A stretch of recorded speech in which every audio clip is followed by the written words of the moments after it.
Hello and welcome back to my garage. In today's video we do a little bit of a review of this TIG machine. This is a TIG Pulse AC/DC 200 GD from Sherman. Yes, I did remember all of that. So for a long time now I want to learn how to TIG weld. And like most of you know, I don't want to spend a lot of money for a TIG machine, but did want to have a decent one. So of course this is just a China machine, but it is distributed in Poland. In my research I found two machines, or two brands, and one was Sherman and the other one was Stahlwille. So why did I choose the Sherman over the Stahlwille? It basically was, when I did my research, and I did my research somewhere halfway last year, the Stahlwille ones didn't had a pedal.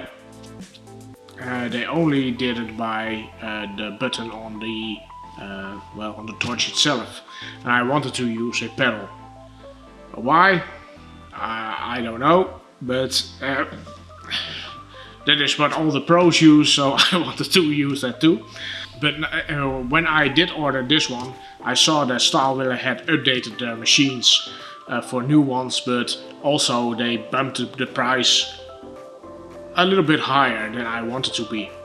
So they were in a league now that, well, I didn't have any budget for, or what I wanted to pay. This is a 220 machine, not a 380. They have a 220 machines that's just a little step higher than this one, and that one had, well, some functions that even the pros say that I speak with you're never going to use, and they say spend that money for on a decent torch if the torch that comes with the machine is, well, not that great. Still, it is a budget machine, so I will link the pricing below. It is still, for me, I still find it a lot of money, but oh well, it is paid. So why the Sherman machine? Well, I had two demands. One was it has to do aluminium, and the second one was I wanted to have a pulse machine, and this has both. The machine I mentioned before was a machine that also did some other pulse types like sawtooth, but this machine only has a square wave pulse, and that is what is recommended to me, and more than enough for a home gamer. So that is basically the reason why I have this one. So let's have a closer look at the machine itself. The machine itself is, well, nicely blue. It matches with the chart that I also have. It's maybe even the same color. Well, it looks like the same color. So that's why, of course, I bought it. But at first glance, when I received it, the packaging was really great. It was in a big box. That big box had some foam. The big box had, it was encased in a styrene-ish, foamish, that new kind of stuff, not styrene, but it is more a dense cell foam. And of course the accessories were loose in a box, and of course the pedal itself was also loose in a box. When I took it out, I was really a bit surprised. It is a real nice looking machine. It does feel, and well, it looks quite decent. It doesn't look like a toy like some machines the cheaper machines I did see. So that is a plus, of course. Function above, well, how it looks, of course. But yeah, it has a carrying handle, not that I wanted to carry it. Also the powder coat looks in good nick. It is not thin anywhere. Yeah, it's on a first glance it is a nice looking machine. Nothing wrong with it. The cable itself for well, of course, in the power plug, it is a nice thick cord. The only downside is that cable itself has no markings or, well, any kind of certification on there. So it does feel quite sturdy. At the front we have just a membrane switches and of course this big knob for, well, adjusting.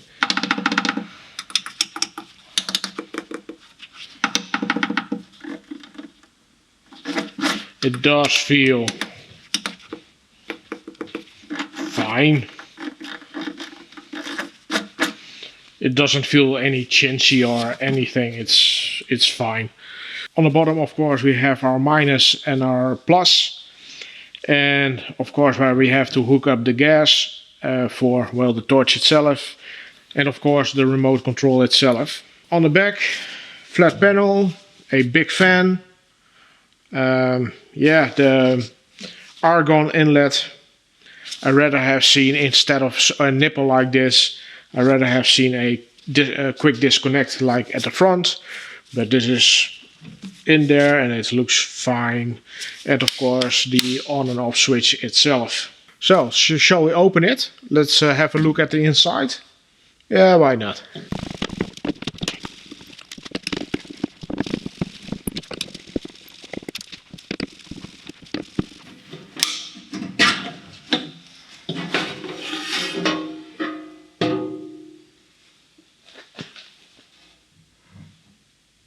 The ground wire.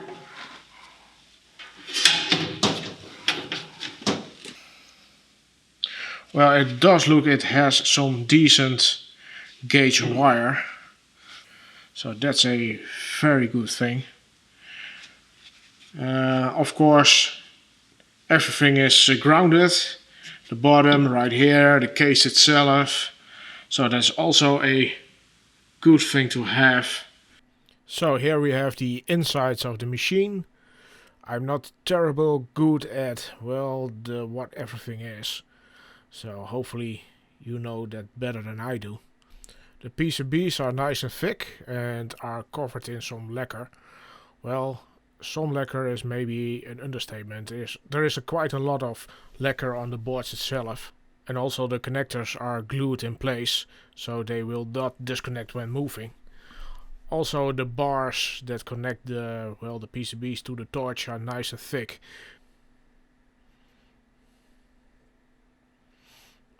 Also they're globbed on there quite well. This may be not the prettiest solder joint I ever seen, but it is on there. This is a view from the other side. And even underneath the boards itself it looks pretty good. No weird wiring or some budge wires or something like that. It's just nice and neat. Nothing to complain here.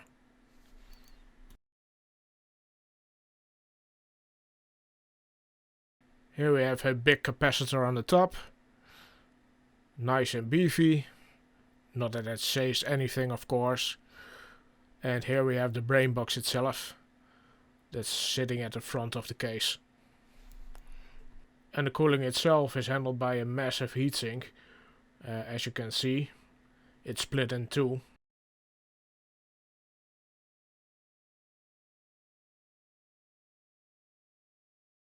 On the side we have also the thermistors that keep the unit in check. So if it's overheating, then of course those going to trip. Here we have the brain box itself, and these have some capacitors, and these capacitors are from SWC. Of course they are not a main brand, but it is a quite common brand in Chinese stuff. So yeah, that's a bit of an overview of the inside. Hopefully someone out there knows what everything is. I definitely do not. But then again, hopefully you will have a better idea of how it's built. So let's have a look at the accessories. The torch itself came in this bag. It's probably something you're never going to use, but okay. So we have here for the MMA, for the stick welding. This is just a piece of tubing for, well, the argon gas. It is quite stiff, but it is definitely long enough. But at least the grounding clamp, and it feels fine. It is a stamped metal one, but they have some copper inserts. Yeah, it's quite on there. So yeah, it's quite beefy, and again, no markings on the cable itself. But yeah, for the price, it's going to do its job, so I'm not afraid of that. And of course, I can always upgrade in the future. Next up, the torch, and well, this is the typical European style torch. It's quite, let's say, to be honest, I don't really like these torches. They're just very beefy, and I do think it's going to be harder to weld it. But yeah, then again, there are a lot of people just welding fine with this, so maybe I'm just whining. I do think it's less maneuverable than some of those, well, slimmer models you see overseas. So it came with a cup installed, and this is a number 5. So it's all loose, of course. Well, the torch itself is a WP26. It does feel solid. There is no play in there. The button is easy enough pressed. The cable itself, well, the first sleeving, this is just a kind of rubber. The nicer ones I have seen have, of course, leather. But yeah, again, that's the price. Well, it is about 3.5 meters, long enough, at least for me. And in the back, of course, we have the hose for the argon, the connector for in the machine itself, and of course the button. It doesn't feel bad. Well, let's see how it works, of course. We have some clamps for the hose, and these look like complete garbage, but we will see. Well, let's first look at the MMA clamp style. Well, this feels a bit, yeah, it does have some heft in there, but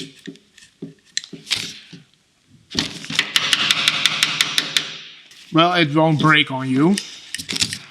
It just feels a bit cheap,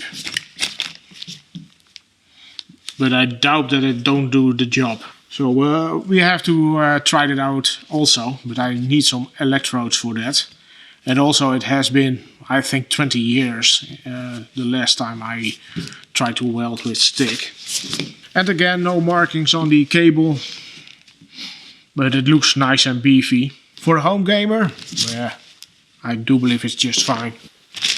Well, these are the accessories that came with the for the torch.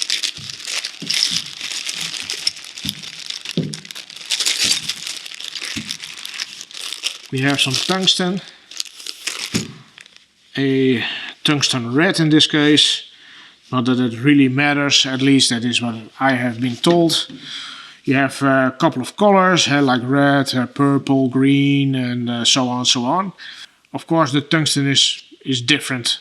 If you have an old machine, you know, with the copper windings in there, if you wanted to weld some kind of material like steel or aluminum or aluminium, or, well, it really did matter what kind of tungsten you got. But nowadays with the inverter machines, yeah, it doesn't really matter anymore. At least that is what I've been told.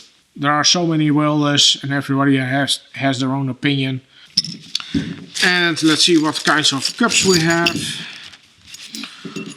Well, we have of course these are 1.6, so this for this one, and this is a 2. Is this 2mm then? So yeah, the only thing you have to buy, of course, is a bottle of argon and a flow meter. Oh yeah, and of course we have 3 cups, 6, 7 and 5. And our last thing, of course, is the foot pedal.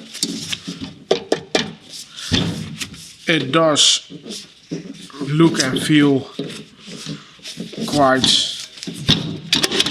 beefy. There is a knob at the middle, and probably you can set also the amperage with this. I don't know for sure, but we will figure it out. So yeah, that's the whole kit. So let me set it all up, and let's see. Let's see how I will make a fool out of myself. Well, guys, I have no freaking idea what I'm doing. So yeah, let's try.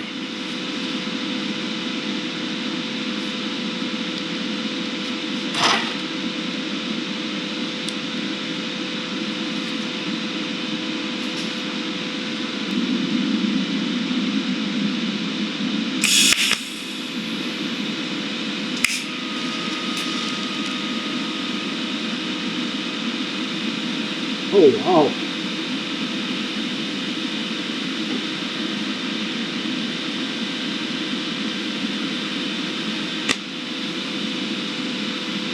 Oh wow.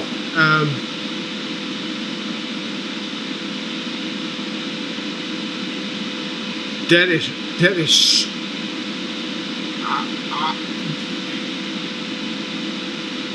this is so different. This is so nice. It isn't as violent as welding with MIG or, well, with a MIG machine. This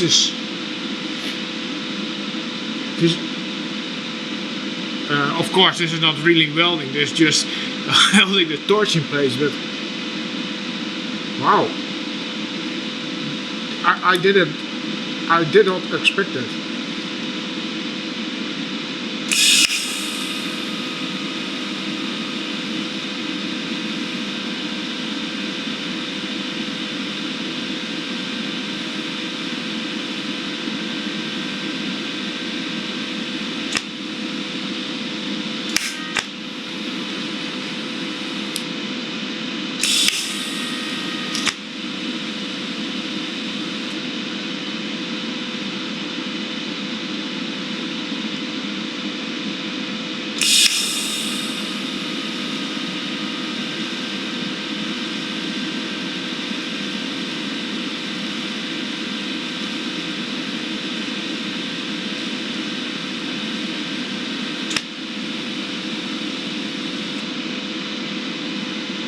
It is extremely stable.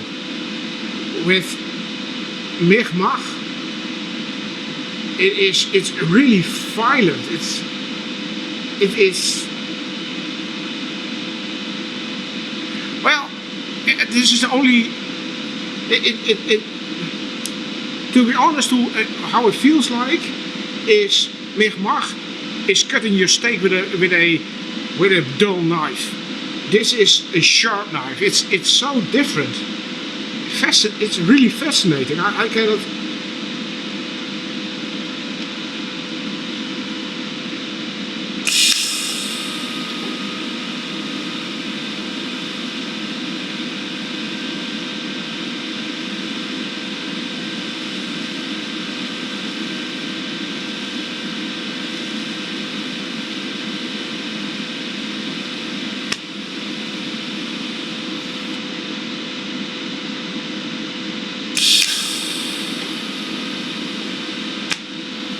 The only thing I do think I have something set wrong, because I have the idea that I do not control the arc with my pedal. It's more like an on-off switch.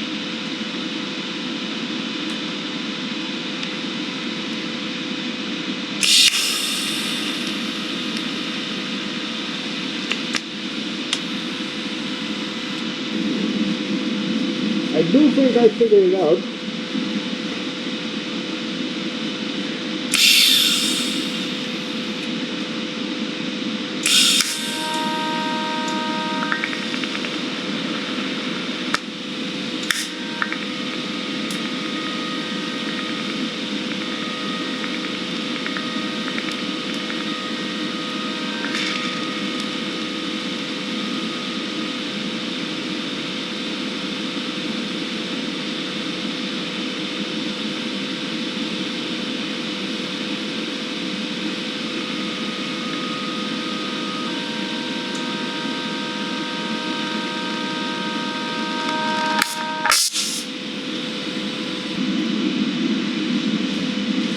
Well, let's try some filler wire.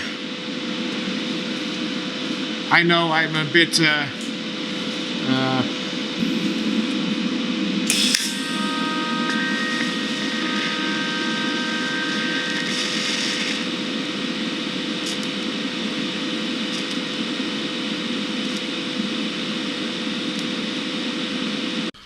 well, let me give you a little bit of a look at my first welds.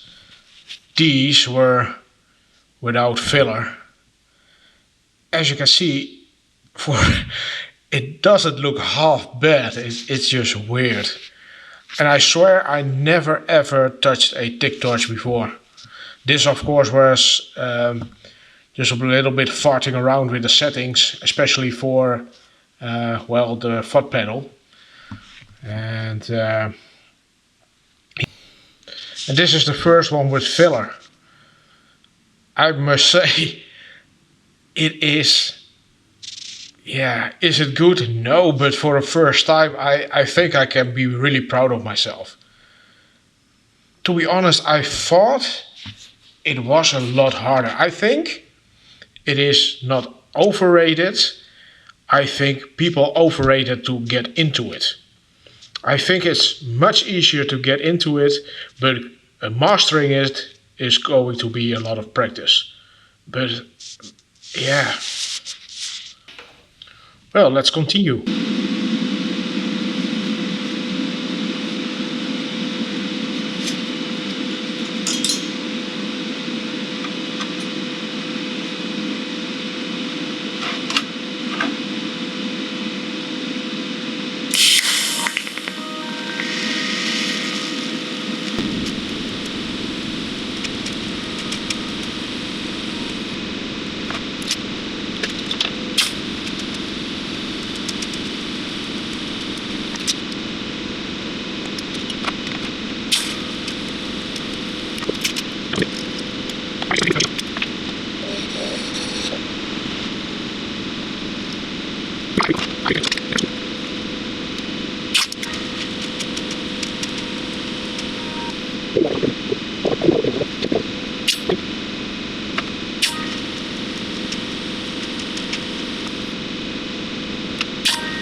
After using the machine for a little while, I have a good grasp of how it works basically.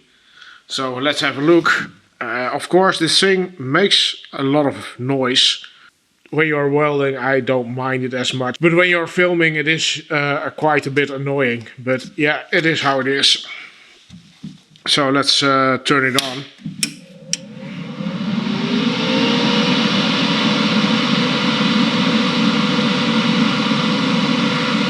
So basically you have your two modes, and in this case MMA, well, there's of course the fighting mode, and TIG welding is what we are going to use. But MMA, yeah, the normal stick welding is not something I'm going to dive in.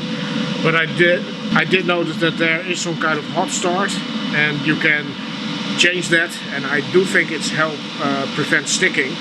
And there is arc force, but arc force I don't know what it is for. As you can see, it's off right now. Also, the maximum amps on MMA or stick welding is 180. So, and the lowest is 20. And yeah, the hot start is also in, well, from off to 10. So what it exactly means, I don't know. Maybe I'm going to test it if I can find some electrodes somewhere.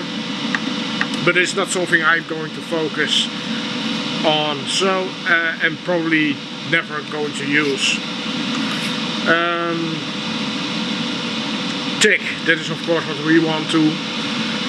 We have, if you don't use a foot pedal, there is a button on the torch itself, so you can use 2T and 4T. Basically is 2T, you press the button and you hold the button and it goes into its program until, well, your basic welding.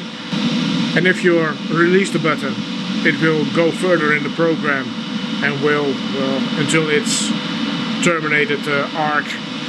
So that's basically 2T and 4T. It is, you click the button, it goes to your program until, well, your basic welding, press it again and, well, it slopes down again. So you can do that with these buttons here. Because I'm using a foot pedal, the foot pedal functions you can engage pressing this button, and as you can see it has now REM and it's remote, or in our case a foot pedal, and the OC on top, that is the overcurrent, or it is your protection. Let's make things a little bit easier. Let's remove the remote control function. So pre-flow, it is the amount of gas you before starting the arc, how much gas in seconds will flow through the nozzle. And as you can see, you can go from well, a tenth of a second to a second. Starting amps, like I said, is especially important with 2T and 4T. It is when you're starting your arc. So let's say I want to start my arc at 50 amps.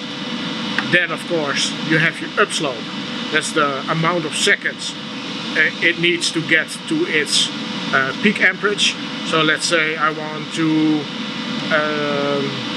take 10 seconds until I get to my peak amperage.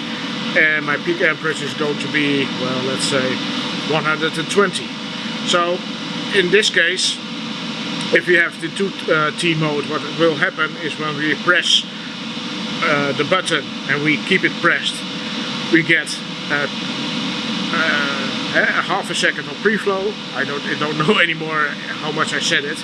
Then we have our start amps of 40 amps, and then it takes 10 seconds until it reaches 120 amps, and after that we get our downslope, and it will take, well, we can set it to 25 seconds maximum. So from 0 seconds, so it shuts off immediately until 25 seconds. And of course our end current is well, what we set it to be. So let's say well, 50 amps. So in this case it will take 12 seconds to get to the end slope. So it eases down until it gets to its 50 amps. And then of course we have our post flow, and in this case it's 6 seconds, and I believe you can set it to well, 15 seconds maximum. And that is of course the amount of gas after the arc is stopped. Then of course we have our 6 seconds of gas running, so we can eliminate oxidation on our hot weld, and also our electrode will cool down. That is basically for the TIG on the TIG side. Of course, I had it on DC. AC will on AC it will exactly work the same, but of course it's used for aluminium. The only extra things you have, of course, is your AC frequency. If you have an old machine, it is basically what your power net is giving to you. The frequency, AC frequency, will be set to 60 hertz in the States. Over here it is 50. But nowadays, with these newer kind of machines, you can set it. I think this one goes to 200. Yeah. So from 40 to 200. Mostly AC frequency is mostly set about 100 to 120, something in that neighborhood. At least that is what I've read. And the AC balance, well, it is the amount of time cleaning and the amount of time penetrating. So in this case it's set to 30% cleaning, so 30% of the time, or of the time is cleaning, and what happens is it switches polarity, so it pulls the garbage and all the dirt from the material, but the downside, of course, you will get it into your tungsten, and it will have 70% of penetrating, so it will fire from the tungsten into the material. And it also not only helps with cleaning. Aluminium has a thick crust on the top that you have to get into, so the cleaning is really helping. So yeah, that's a balance you can set to your liking or to your needs. And of course then we have our rest of our settings. That's the same on the DC side. Of course we can use pulse. Pulse settings will be handled here. As you can see, it is peak on time, the frequency, and of course the base amps. What does that mean is, well, you can set your frequency of your pulse. I'm really not accustomed to use this, so but basically you can set your hertz, let's say 100, and then your base amps will be, well, the current it is going to in that pulse. So in this case our peak amps will be, well, let's say 120, and it will be on 120 90% of the time, or how much you want, from 10 to 90. And of course our frequency itself in the base amps, it is now 90% on 120 amps and 10% on 40 amps. And that is of course within the pulse frequency is going to switch. So the higher the number, the faster it's going to get, and the lower the number, the lower it's going to get. So we have a half a hertz, that is about a second, and until I do believe 200, yeah. Also our peak amps, in both cases AC or DC, it is 200 amps. But yeah, that's basically the menu. And of course we can save our presets. So let's say if we want to save this preset, then we press the save button, and it says in what kind of slot we want to save it. So let's say in slot 9, then we can save it. We can change all the settings if we want to, but if we're going to load and we say we're going to load 9, as you can see it skips all back. So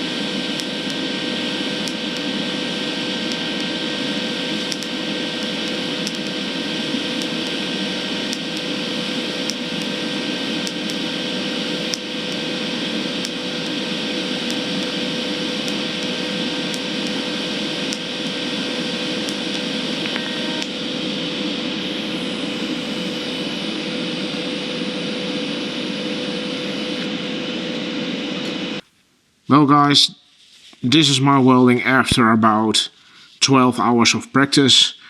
As you can see, it started quite good, but then the material got too hot because I wanted too fast.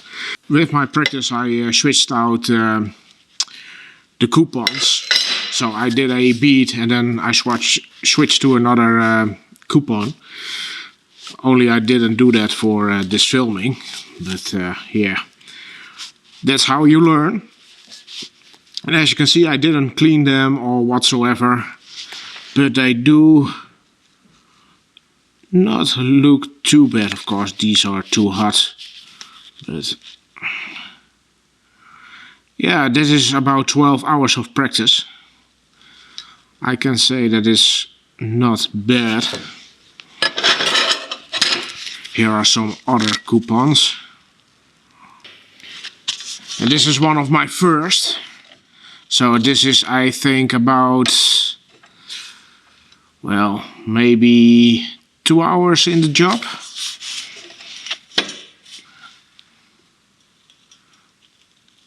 Something like that. I did learn a lot, of course, some small beats and just trying to get some feeling for the foot pedal. But yeah, 2 hours of practice and about 12 hours of practice. I must say I did improve quite a lot. Is it perfect? No. Do I expect it to be perfect? No. It's not only 12 hours, but about 2.5 kilos of filler and 1.5 bottle of gas. And this is a small bottle, so this is a 8-liter bottle, 200 bar. But yeah, about 1.5 bottle and 2.5 kilos later. And of course 12 hours. And this is about 4 or 5 hours into welding. It's quite bent just because I'm getting it too hot. And this is, I believe, about 8 to 10 hours. These also. I must say I am quite surprised that I picked it up as easy as I did. Maybe in my head the hill was a lot steeper to, well, to get started with this. I don't want to pat myself on the back because I think I do a good job, but I honestly think it is much easier than people think to pick up. Of course, mastering it, yeah, that takes a lot of time. But I honestly do think that you can, within a reasonable amount of time, get a good weld. Maybe not a pretty weld, but a good weld. Of course, these are just little, well, lines. So one of the next things I want to do is, of course, the fillet welds and stuff like that. But I would just want to practice a little bit more. I think I'm going to practice for 20 hours and then I'm going to start on fillet welds and stuff like that. Or also the back penetration. This is 3mm steel, by the way. So what do I still think about Sherman? Honestly, I do think it's a good device. It has a nice stable arc, but of course it has some annoying things. One of the things is, like I said before, you can save your presets. And that's all fine and dandy. The only problem is that it doesn't save that you have a remote control or a foot pedal to it. So every time if you switched off on the machine, you have to, even if you load up one of the presets, and even if you saved it with the remote, you have to engage the remote. So that's a bit of an annoyance, but yeah, what do you expect of a machine of this money? But yeah, it's an annoyance. And of course it's a software issue they could fix rather quite easy. A other annoyance is After watching, of course, a lot of videos on YouTube of how to start off TIG welding, all of them say set your machine amperage to 120 amps and start, and some other things, but 120 amps and start welding. The problem is when I set my machine into remote control or foot pedal, I cannot adjust it. So what you have to do is, there is a knob. There is a knob on the side, and with this you can adjust the maximum amperage. So yeah, it's a bit annoying, but it is doable. But another annoying thing is that, of course, it is a knob. So if you think about halfway is 100 and that is about right, it doesn't adjust it in the machine. So it is not that you can turn the knob and see on the machine, well, it's now at 120, 150 or something. So it is constantly guessing. So what I did was I set it to what I thought was about 120, get my torch and put it on some metal, stamp on well, the gas, and look at the machine. Because the machine, when you are welding, is showing how much amperage you are pulling. So that's how I dialed this thing in. It is a bit annoying. I think they can fix it in software also, but I'm not knowing for sure. But that is something to keep in mind. Also about the foot pedal, it is a nice sturdy unit. You don't kick it around, so that is a plus. The only thing is I was, well, especially I'm a beginner, and if you're a beginner, you are trying constantly, where is that damn thing on the ground?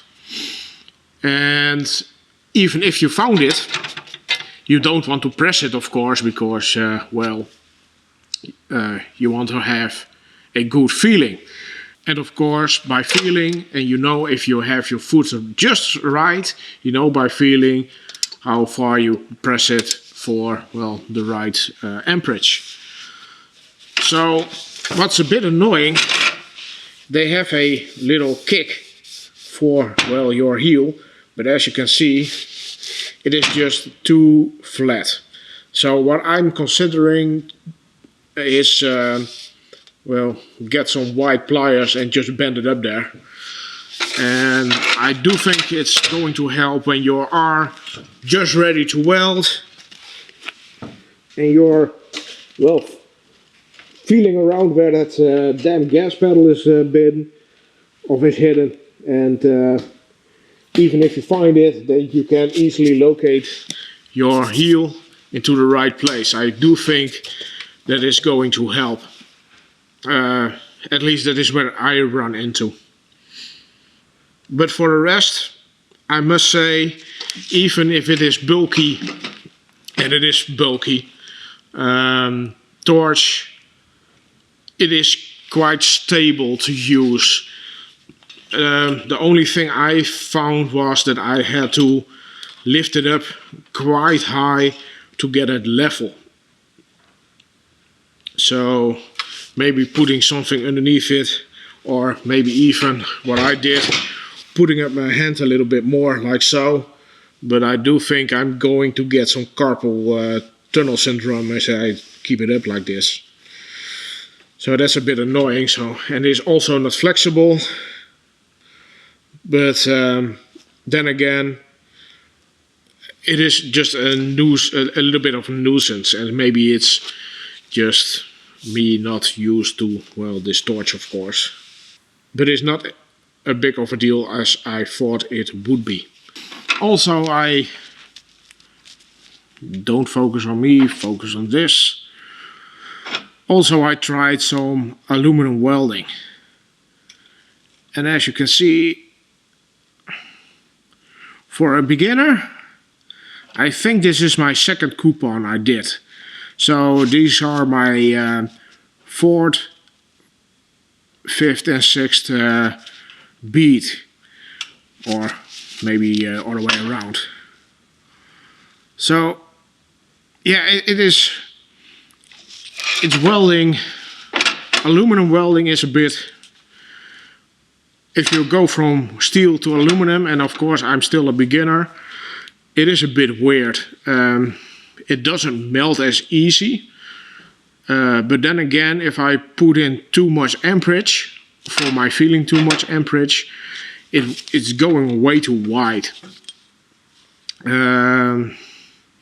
But that has probably also to do with some settings in the machine itself. I did well, Google some settings, and well, as you can see, for a beginner, I don't think you have to be ashamed to put in these welds. So let me see if I can find my first piece. I do think this was my first piece. And this is not my first weld, but just something to dial in the machine a little bit. And just figure out what aluminum does when it is heated. And I started this coupon, I think, maybe after 8 hours of welding steel. So I am quite happy. And is it weird that I thought that aluminum welding was easier than welding steel? The only real problem I had was starting the puddle. For some reason I had really trouble starting it. But laying down the bead itself, for me the feeling was easier. It was more easier to see what was going on, and for me easier to control. But of course, what do I know after, well, 6 or 9 beats, I believe. And if this is a proof of how this machine handles aluminum, that a beginner like me can get some decent kind of welds out of there, I don't know, but yeah, you can with this. So I do think if this machine wasn't able to get a stable arc, I definitely wasn't able to get these kinds of beads the first time ever welding aluminum. So if you're a beginner and you want an AC/DC machine, well, maybe have a look at Sherman. They're relatively cheap, and yeah, it didn't do anything weird. It is doing what I expect it to be, and especially for the price. I do think I'm going to make a separate video about TIG welding for beginners by a beginner. And I know there are a lot of good videos out there about how to start with TIG welding. The only problem with those videos are those are seasoned welders. Those are, well, maybe the best out there. What I find is when they were a beginner, maybe 10, 15, 20 years ago, or even longer, they don't remember anymore exactly what they went through. And I know some of them are teachers and are really welding teachers, so they do know how to teach. The only thing, again, is what I am missing is what does a beginner see. So I do think I can add something to the table for a beginner to a beginner. So starting TIG welding from the eyes of a beginner. And of course I still not really use the pulse function that's on there. I have to dig into aluminum a bit more, but that is something I definitely do after maybe 40 hours, if I'm happy of course with the welds I make. But yeah, that's it for today's video. I hope you enjoyed it, or at least learned something from it. And if you did, please give it a like. If you want to follow me around, you know what to do, and I will see you next time. Bye.